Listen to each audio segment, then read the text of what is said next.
Good morning friends, welcome to my channel. আমি বিদিশা চলে এসেছি নতুন একটা ব্লগ নিয়ে। কেমন আছো সবাই? আশা করি তোমরা সবাই ভালো আছো। চলো শুরু করি আজকের দিনটা। সকাল সকাল ঘুম থেকে উঠে ফ্রেশ হয়ে গিয়ে শুরু করে দিয়েছি ঘরের কাজগুলো। প্রথমে ঘরগুলোকে এক এক করে ক্লিন করে নেব, তারপর আস্তে আস্তে চা করব। আর আজকে প্রচুর জামা কাপড় কাচা রয়েছে, তো সেগুলো আমি আস্তে আস্তে কেচে নেব। নিয়ে তারপর স্নান করে ঠাকুরকে ফুল দেব, তারপর তুলসী গাছে ঝরাতে একটু জল দেব, দিয়ে তারপর বাকি কাজগুলো এক এক করে করব।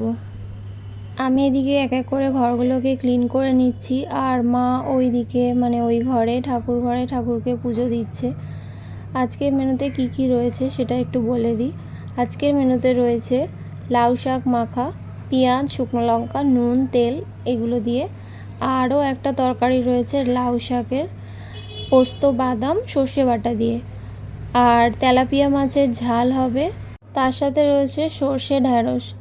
আরও কিছু তরকারি রয়েছে আগের দিনের, একটু ডাল রয়েছে, আর একটু ডিমের তরকারিও রয়ে গেছে। তো সেগুলো দিয়েই সকালের ব্রেকফাস্ট করব। তারপর আস্তে আস্তে বাকি রান্নাগুলো করব।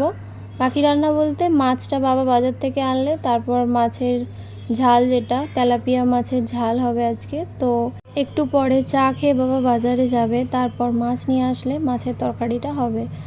যাই হোক, তোমরা যারা নতুন দেখছো আমার চ্যানেলটাকে, তাদেরকে বলবো তোমরা অবশ্যই আমার চ্যানেলটা সাবস্ক্রাইব করে দাও, আর পাশে থাকা বেল আইকনটা ক্লিক করে দিও, তাহলে তোমাদের কাছে সব নোটিফিকেশান চলে যাবে। আর ভালো লাগলে তো লাইক করবেই, তার সাথে কমেন্ট, শেয়ার এগুলোও করো। আর আমার চ্যানেলটা যাতে দ্রুত দাঁড়িয়ে যায়, তাই জন্য তোমাদের সাপোর্ট আমার খুব দরকার। তাই তোমরা আমার পাশে থাকো, আর আমার চ্যানেলে যাতে অনেক সাবস্ক্রাইবার হয়ে যায়, তো সেই জন্য তোমরা আমার চ্যানেলটাকে সাপোর্ট করতে থাকো। তোমরা দেখতে থাকো আমার কাজগুলো, আর তার সাথে সাথে শুনতে থাকো আমার কথাগুলো। এই বছর গরমের ছুটি আমি কিভাবে কাটাবো সেটা একটু শেয়ার করব তোমাদের সাথে। এবছর আমি বই কিছু বের করেছি আমার বুক সেলফ থেকে, 4খানা বই বের করেছি, সেগুলোও শেয়ার করেছি এই ব্লগে। কি কি বই আমি পড়বো বলে ঠিক করেছি। তো গরমের ছুটিতে যখন বাড়ি থাকবো, তো বাড়িতে থেকে কিভাবে সময়টা কাটাবো সারাদিন। ঘরের কাজ তো যা থাকে সেগুলো তো করতেই হবে, সে তো রোজ দিনই করতে হয়। ছুটি বলে যে করব আর ছুটি না হলে করব না, এরকম তো নয়। ঘরের কাজ তো রোজই থাকে, রোজই করতে হয়।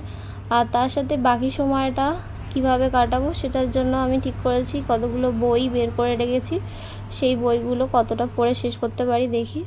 তো ওই বইগুলোই পড়ব। যাই হোক, আরও কিছু আধ্যাত্মিক কথা প্রতিদিনকার মতো আজও আমি তোমাদের সাথে শেয়ার করছি। আজকে আমি শেয়ার করব বৈশাখ মাস নিয়ে কিছু কথা। বৈশাখ মাস বাংলা 12টা মাসের মধ্যে সবচেয়ে পবিত্র, পুণ্যময় ও ফলদায়ক মাস। এই মাসকে বলা হয় পুণ্য মাসের রাজা। শাস্ত্রসম্মতভাবে বৈশাখ মাসে 4টি কাজকে বিশেষভাবে গুরুত্ব দেওয়া হয়েছে। প্রথমত প্রাতঃস্নান, দ্বিতীয়ত দান, তৃতীয়ত তপস্যা, চতুর্থত যজ্ঞ। এগুলোকে একত্রে বলা হয় 4 মহাসাধনা। বৈশাখ মাসের মাহাত্ম্য কিছু আমি বলে শোনাচ্ছি তোমাদের। এর আগেও একটা ব্লগে আমি শেয়ার করেছিলাম বৈশাখ মাসের গুরুত্ব বা বৈশাখ মাসে কি কি করা উচিত, সেই নিয়ে কিছু কথা আমি শেয়ার করেছিলাম। আজকে আবারও বৈশাখ মাসের আরও কিছু মাহাত্ম্য কথা তোমাদের সাথে শেয়ার করছি। প্রথমত, বৈশাখ মাসে প্রাতঃস্নান যদি করা হয় তাহলে 1000 অশ্বমেধ যজ্ঞের ফল লাভ হয়। দ্বিতীয়ত, ভগবানকে একটা ফুল অর্পণ করলে কোটি জন্মের পাপ নাশ হয়। তৃতীয়ত, পাপী ব্যক্তিও যদি বৈশাখ মাসে গঙ্গা স্নান করে তবে শত যজ্ঞের ফল লাভ হয়। চতুর্থত, বৈশাখ মাসে একবার গোবিন্দ নাম উচ্চারণ করলে সকল তীর্থস্নানের ফল লাভ হয়। পঞ্চমত, ঠান্ডা জল বা শীতল পানীয় দান করলে কুবেরের মতো ধনসম্পদের অধিকারী হওয়া যায়। ষষ্ঠত, শুদ্ধ বৈষ্ণব অথবা ব্রাহ্মণ অথবা দরিদ্রকে জুতো, ছাতা বা জলের পাত্র যদি দান করা হয় তাহলে স্বর্গপ্রাপ্তি হয়। সপ্তমত, বৈশাখ মাসে হরিনাম জপ করলে সমস্ত পাপ নাশ হয় ও মোক্ষ লাভ হয়। অষ্টমত, সৎ কর্মে উৎসাহ প্রদান করলেও বৈশাখ মাসে সেই ব্যক্তিও পুণ্যবান বা পূর্ণ ফল লাভ করেন। নবমত, তুলসী গাছ ও বটবৃক্ষে জল দিলে লাখো যজ্ঞের ফল লাভ হয়। দশমত, ভগবদ্গীতা পাঠ করলে বিষ্ণু লোক লাভ হয়। একাদশতম মাহাত্ম্য হল এই মাসে পিতৃপুরুষদের উদ্দেশ্যে দান পিণ্ড দিলে তারা সন্তুষ্ট হন ও কুলে কল্যাণ হয়। দ্বাদশতম মাহাত্ম্য হল ওং নমো ভগবতে বাসুদেবায়। এই মন্ত্রটি জপ করলে জন্ম মৃত্যুর বন্ধন থেকে মুক্তি মেলে। 13তম গুরুত্ব হল বৈশাখ মাসে ভগবানকে চন্দন দান করলে শীতলতা ও সন্তোষ সহ পূর্ণ লাভ হয়। তাদের হৃদয় সর্বদা শীতল ও শান্ত থাকে এবং তেজ বৃদ্ধি পায়। 14তম গুরুত্ব হল তপস্যা, উপবাস ও ব্রহ্মচর্য পালন করলে ব্রহ্মলোক প্রাপ্তি হয়। 15তম গুরুত্ব, এই মাসে হরে কৃষ্ণ মহামন্ত্র জপ সর্বাপেক্ষা ফলদায়ক। 16তম গুরুত্ব হল কোনো গরিব মানুষকে যদি চিনি, চিড়ে ও ঠান্ডা পানীয় দেওয়া যায় তাহলে 1000 বছর স্বর্গে বাস করার পুণ্য মেলে। 17তম গুরুত্ব, বৈশাখী পূর্ণিমায় যমরাজ পুজো করলে অকাল মৃত্যু দূর হয়। 18তম গুরুত্ব হল গো সেবা বা শুদ্ধ বৈষ্ণব বা ব্রাহ্মণকে গোদান করলে অজেয় পুণ্য অর্জিত হয় ও মোক্ষ প্রাপ্তি ঘটে। 19তম গুরুত্ব, শুদ্ধ বৈষ্ণব বা ব্রাহ্মণকে তিল ও ঘৃত দান করলে পূর্বপুরুষ সন্তুষ্ট হন ও পরিবারে শান্তি আসে। 20তম গুরুত্ব হল সাধু ও ভক্তদের সেবা করলে ভগবান স্বয়ং সেই সেবা গ্রহণ করেন এবং অশেষ আশীর্বাদ দেন। 21তম গুরুত্ব, বৈশাখ মাসে ভগবানের ভক্তদের আশ্রয় গ্রহণ করলে জন্ম জন্মান্তরের পাপ দূর হয়। 22তম গুরুত্ব, এই মাসে নিরহংকারে অর্থাৎ অহংকার না করে নিরঅহংকারে দান করলে তা লক্ষ গুণ পুণ্য প্রদান করে। 23তম গুরুত্ব হল বৈশাখ মাসে নির্বিচারে কৃষ্ণকথা শ্রবণ করলে বিষ্ণুধাম প্রাপ্তি হয়। 24তম গুরুত্ব হল ভগবানকে মধু ও ঘৃত অর্পণ করলে জন্মান্তরের রোগ দূর হয়। 25তম গুরুত্ব, বৈশাখের শ্রীকৃষ্ণ স্মরণ মৃত্যুর সময় অনন্ত গতি নিশ্চিত করে। 26তম গুরুত্ব হল বৈশাখ মাসে যিনি প্রতিদিন সূর্যোদয়ের আগে প্রাতঃস্নান করেন তাকে দর্শন করলেই অপর ব্যক্তি পুণ্য লাভ করে।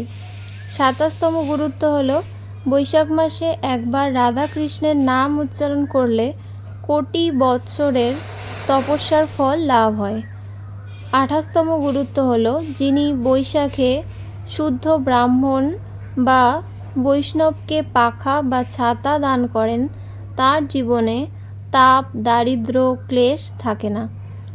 29তম গুরুত্ব হল বৈশাখে বৃদ্ধ, রোগী বা গরিবকে শীতল জল প্রদান করলে মৃত্যুর পর যমরাজের রাজ্যে যাত্রা করতে হয় না।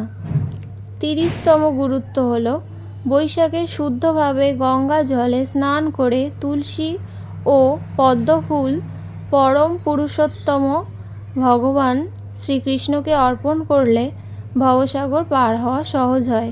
কেমন লাগলো বৈশাখ মাসের গুরুত্ব কথা বা বৈশাখ মাসের মাহাত্ম্য কেমন লাগলো তোমরা অবশ্যই আমাকে কমেন্ট করে জানিও। আচ্ছা, তোমরা বলতে পারবে যে এমন কোন জিনিস আছে যা দিয়ে ঈশ্বরকে বেঁধে রাখা যায়? ঈশ্বর সর্বশক্তিমান, সর্বত্র বিদ্যমান এবং শাশ্বত, তাই তাকে কোনো বস্তু বা শক্তি সত্যিকারভাবে বেঁধে রাখতে পারে না। তবে শাস্ত্র অনুযায়ী ভক্তির বন্ধনই একমাত্র যা ঈশ্বরকে বাঁধতে পারে। ভক্তির শক্তি কেমন?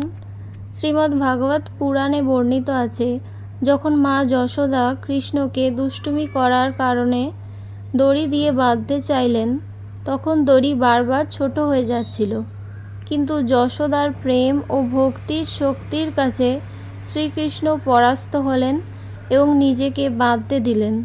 তাই ভক্তির বন্ধনই ঈশ্বরকে বাঁধতে সক্ষম। যাই হোক, এদিকে দেখো আমার ঘরগুলো সব ক্লিন করা হয়ে গেছে।